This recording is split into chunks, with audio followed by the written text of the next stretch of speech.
at large for this program. May Allah subhanahu wa ta'ala reward you abundantly. A matter of fact, I wasn't supposed to intervene the session. Naye mbadde ku simu 30 minutes back as I was going to travel back to Kampala.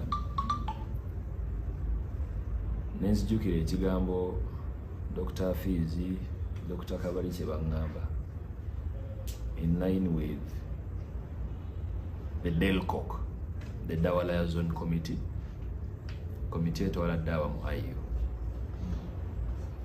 Nempuliranga mulimu gwa maanyi, ebbanja lya maanyi, not to come and check how the Halaka program is going. I'm disappointed in bana abaana ndoza tebagenda kwewasa, because gone are days when the gents were many n'abaana abawala nga nabo bangi, and people used to come up with couples out of this session. No, I wanted to just throw some remarks, definitely not teaching. Nayenga okusokera ddala kwebaza. Ekyokubiri, you guys don't know how difficult your generation is when it comes with getting your partner for your family setup. Ebizibu byammwe birala muko. And no one is bothered with your getting married, mind you. Oba ofumbirwa batofumbirwa, no one cares. It would have been your dad. Naye tafaayo, tayagala mmanya. And the reason as to why tayagala mmanya, alinze gwe omutwalire.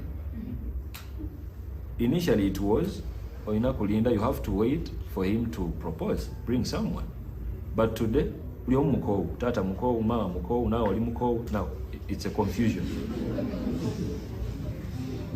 Now, it is a disorganized situation because no one cares about your getting married. No one cares. When we switch to the society we are in, it is just too worse. Immorality is taking place. This is where you're finding people on baby showers where we don't even know the legitimacy of the kids. Tetumanyi taata, but we are happy that a little bit. We don't know. Now that means even the society is dictating that. You get married, you don't get married, no one cares. Now that is a threat to people who are good and people who prioritize starting up a family. Challenges you're going to face are challenges that have never been faced by any generation.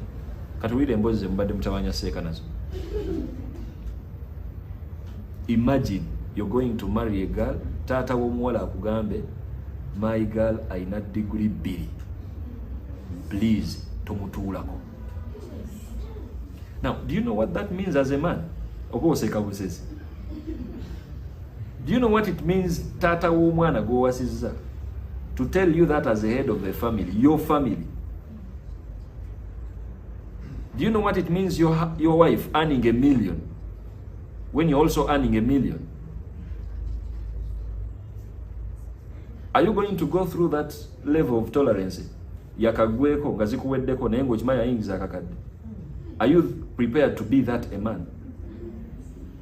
Of course, now that is the discussion is full busy.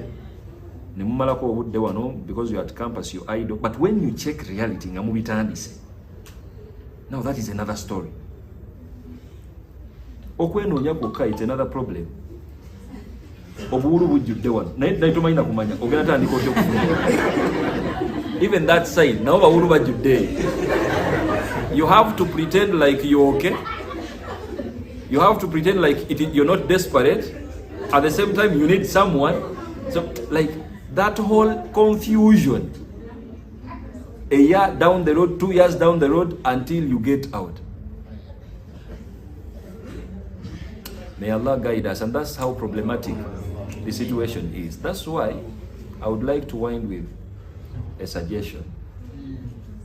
Please, the marriage halaqah and the Dawa liaison with the students committee, please, we need to join efforts to make sure a marriage hub is started as soon as yesterday. Marriage hub, in a way, a space, an environment that harbors people and training them to give them the guidance in a more personalized, professional way. A hub in a way, there are sheikhs in the hub ready to train your future husbands, ready to train your future wives. It's as a result of that hub that couples are going to now start to go out. Maybe the reason as to why you're still single, because even when you're making a point, you're looking for someone, no one cares about your accolades. I am this one, my name is blah blah blah, I want to a girl who is this, who is brown, who is okay. Those are the qualities of someone you want. Are you sure what you want is what is wanting you? Definitely no. Now the Islamic approach is soka wetereze. And as far as I am concerned, definitely I'm having it elsewhere, and inshallah I'm very open to, if at all the committee buys the idea, because I'm a staff here. Nenda banga bakola injustice mbutufu. Tusaba Allah abali serious tujja kukola enteekateeka eyo, at least habe yetandike. Because what I'm interested in is to give you a platform to get this guidance with a more personalized professional view. Nti omuntu agenda kutuuza wansi akutegeke nti nze nze asinga okugoba abantu abanoonya abantu ewange. You don't come to me and expect me to recommend my student who is a girl. Bw'olwokuba ssebo ze weevuga. I don't know you. Because I know, olwokuba olinga agamba nti oli awo angel malayika esse onoonya abantu bakunono bayingize bufumbo. You need a lot to do to work upon yourself to make sure you convince someone who would recommend you somewhere. Kataba wali mbali wano babasomesa tebabamanyi naye osoma hala kufiirawo. Even when they come to sheikh or maybe to imam as chairman of halaka oba imam w'omuziki ne bamubuuza nti omuwalimu ono omwogerako ki akoma kulaba wano nga weebuzabuza muhalaka no mwana ofuluma. Why don't you know each other right now? Nakyo mulinze muwalimu ajje wano abagambe banaye please get to know each other because it is a start. You can start to do what? I think you really have to get serious. Tusaba Allah abeerenga abanguyiza. And as I'm winding up, because we are time bad, some people are not going to get married. Appreciate that reality. Yes. There is a human creature that you see and you're like, it is okay. It is okay. Because of how unbehaved they are, because of the arrogancy, because of whatever. Even when they try marriage, 1 year, 2 years, now to someone that is listening to this, the objective of this marriage halaka even when we were still students here, it was in play. Abantu befunidde muno mwabakyasaga. Now elevate that level. Darasa yomu IU, mubayizi ba IU has to be objected in a way temujja buziwa nokumala budde, but it makes sense when you come and learn the theory part and try to implement it, because the chefs are here. I'm seeing very many chefs here from Pfizer. These guys have the knowledge. Wadde kana bawulu bandamule mugezeeko okufuna engeri gye muyinza okweyambayamba. Yes. So may Allah subhanahu wa ta'ala guide you to the best. I wanted to give that remark, and first of all thanking you to being part of these sessions. Was it Sheikh Bulafu? Yes. Saturday. Your upcoming wife tamanyi na role nayo tamanyi role yo. A man is busy investing in knowing what a woman should do for him. A woman is busy investing in knowing what a man should do for her. A confused generation. Now they have started a family. After 1 year and 2 years, because when you part ways like that, you're giving room for people who are serious to start journeys. Kati njagadde okukibagamba nti challenge ezo z'amaanyi zitandikira wano nga mwefuna kuba n'okufuna omuntu omutuufu si kyangu tobalabanga bangi awo. If you want to play around bali wano baagala bibakyamula muwane muwaati nesi mujja kwogera, but if you bring an intention of a wife atuule ewaka bw'ogenda omumanya nti waliwo bantu 10 wano n'obutawera ekumi njogere just baleme kunyingira nnyo. The same applies with them here. Tobalabanga bangi wano balina obwagazi bonna naye buli woyogera ku kya responsibility buli muntu ng'afuna program ng'afuluma. Now that is a problem, a big problem. Now we should be a Muslim society that is guided mu mbeera nti all the guidance is there. Buli omu abeere nga afuna direction eyo to start up a family. Muli bantu nno bakulu muli wano soma ng'okimanyi nti omukyala ava wano omusajja ava wano oba ava ewalala kyonna kiki tagalira n'omukwano ogwo naye mufune omufumbo mutandike amaka gakole gatya. Because the guidance of Islam, you're not helping Islam to get married, you're helping yourself, but in the long run the fruits get back to Islam. Now we don't want to just campaign people and we are like, please mufumbirigane tetubibegayirira. Because if we just be like muyingire obufumbo bwe mugenda okuyikayo mu bungi era muveeyo mu buki kisingako abantu babiri beewasa omwaka guno naye nga tumanyi nti balina ku magezi. Omusajja alina amagezi n'omukyala alina amagezi, and that is a serious concern. A serious concern. May Allah subhanahu wa ta'ala guide us all to the best. Bituufu bingi nnyo by'olowoozaako n'omanya nti Allah kusaasira busaasizi naye nga bw'akuteebya omuntu siba pini mutandika olugendo. Because a lot is happening. A lot is happening. As I'm winding up, obudde nno buweddeyo ati tuli mu mboozi naawe ayagadde genda. Okimanyi nti it is in this generation where you have issues with even describing what beauty is kugwe. Allah atagazza abantu mu nsi muno. Your man, the definition he has of a beautiful girl has never been a finding on you. Isn't that the reality?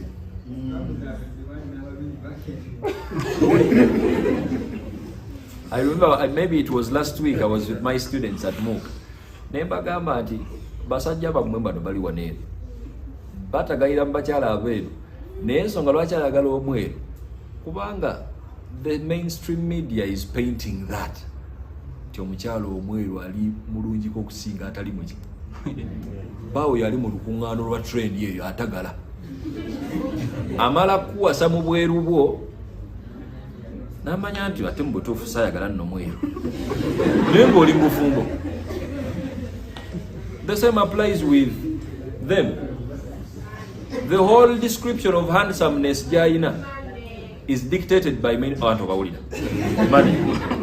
is dictated by the mainstream media.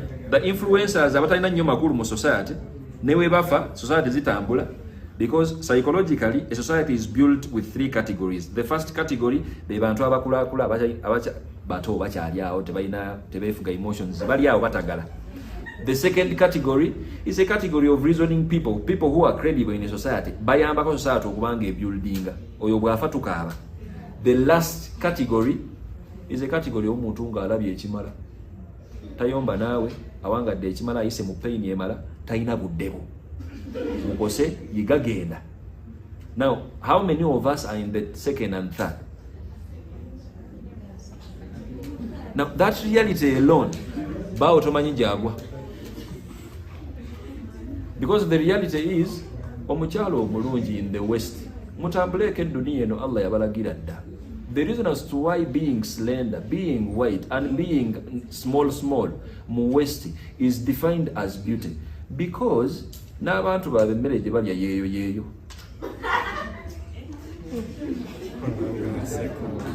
Their food is not organic like our food here. Their environment is totally different from our environment here. They have 4 seasons: summer, spring, winter, nekyekirala. Autumn. Yetagali yabwe. And our girls here, bali mu climate ekyasinze ku nsi. Emmere gye balya yaffe yawa. Omwana oyo ali ku diet kizibu nnyo okulya obulungi mu Africa wano n'otasumulukuka. Now chances are high, the beauty, the African beauty, and this is why I'm proud of what I learned. Prophet never went into specifics because he knew so that is dictating how beauty someone is. And when you're a scholar, bw'obanga osoma mu Bawarabu, tosoma definition ya muntu mulungi mu Bawarabu n'ogituleeta wano e Uganda. Because whoever compiled a book in Arabic ayogeranga mu Arabu. You are a Ugandan, compile one, nyonyole ensi what African Ugandan beauty is. Bao tajimanyi kyokka kwagala. Okiraba? Ne mubeera ku pressure, unnecessary cold pressure, ofe ennimu, weekakao n'edduyiro. Omukyalo omusimbuzi w'emmere. These girls eat ku makyawo nga yakazukuka. True or false? Alya ku makyawo, n'addamu ku break awo. Ne lunch, emmere eri organic. N'addamu no evening awo. There is even supper, like after here they are going to eat. With the tea.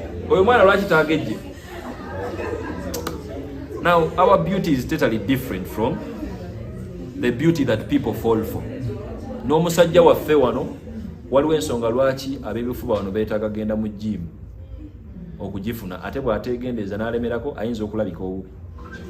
Now, that is not something that katimbuki buli musajja atuyanire mu gym olw'okuba mulowooza nti aba gym be baki. We are not a misguided society. Noonya sente muganda wange. Get status. What makes you a man has never been going to the gym. So okole sente zo, fune ekitiibwa. That is your center of attraction. Never benyini tebamanyi kye baagala mu. But the marriages are there.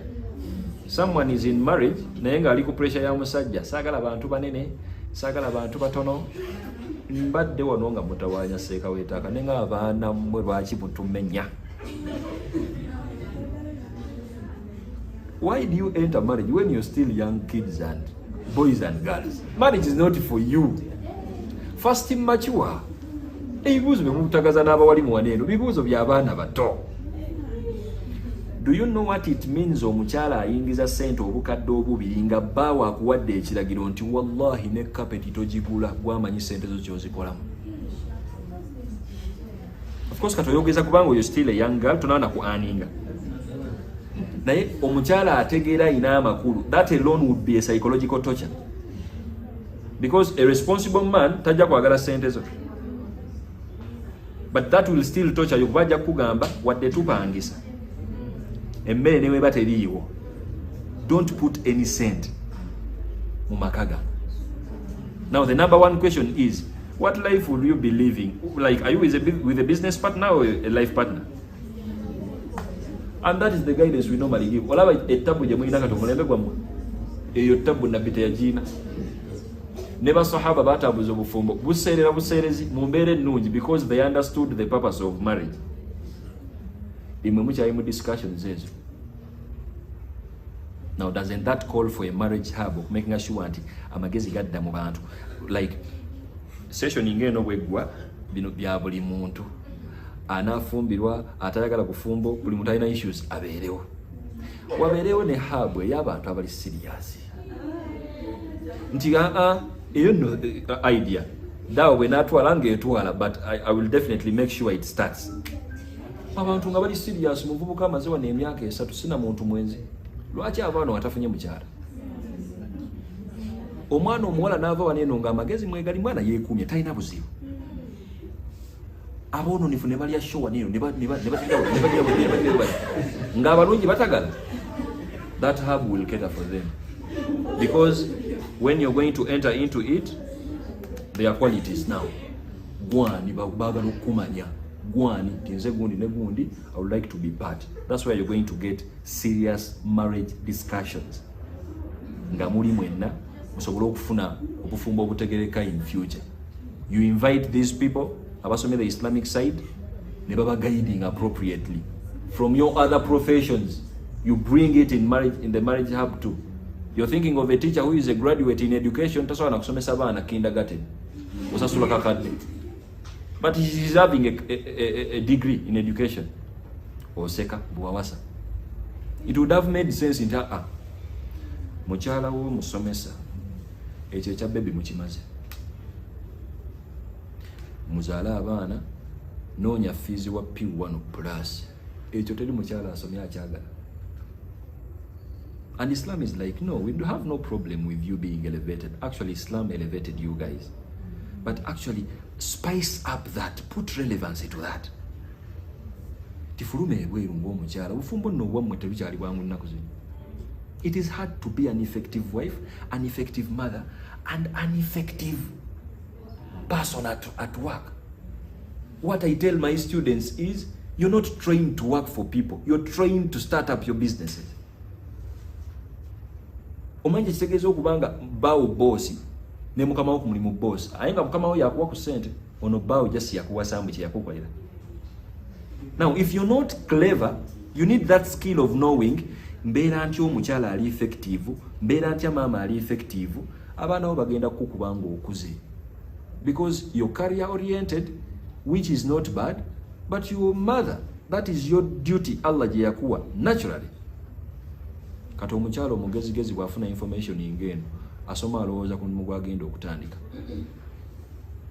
Newekaba katono, all you need is a responsible man ategeera. That man ategeera yagenda okugamba ti sente ze bagenda okuwa emitwalo 3 ebweru ngenda zikuwa wano. But you will find still someone who will be like, nze newonaabo ozimpa ono omusajja ayagala kunninnyako. Now that is your problem now, a challenge.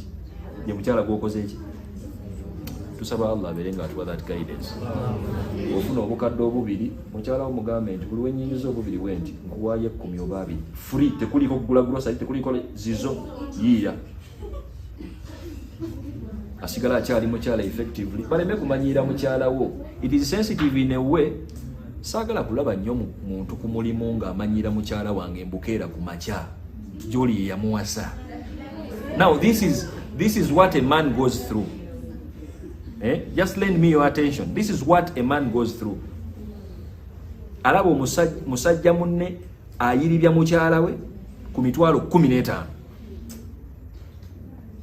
Ekyawulira nga kimu disturbinga. Of course asobola okugula emmere ewaka, asobola okulabirira ewaka, si nti waliwo obwetaavu bw'okugenda mukyala wo n'agenda, oyo n'ageze n'ekitiibwa kyo. Imagine finding my wife ng'ali ku mudaala ebweru olw'okuba kali yazajja, ng'ali awo ku mudaala ebweru atagala oba nga ayoleza bantu ngoyi ku kitundu. Ne waaba afa atya ategeera butegeezi nti bannaaye ndi mukyala wa Seeka Bulafu, waliwo engeri gye nnyinza okukuumamu ekitiibwa kya Seeka. Now you have to give that order to your upcoming wife. Allah waba akuguliddewo sente, tokkiriza okujjako nga ye manager ewantu gy'agenda okukola nga tebamuwa nnyo stress. Tusaba Allah abeere nga about that guidance. Those are only bits. Of course ebyokwogera biba bingi, but I'm actually happy on behalf of the Dawa Liaison Committee. That's why I'm here. I'm happy and the report I'm taking is good. Of course kale sigenda gamba nti abalezi babadde batono, ngenda kistudiyamu kyabaana babaddeyo bawera abatabwagala. It is okay tubasonyiye. Allah namwe abo bakole ki? Ate lwaki abo bagasa tebagala? Balekeyo abeyagala bewase, abateyagala bakole ki? Yes, thank you very much for this opportunity. I think let me take back the microphone.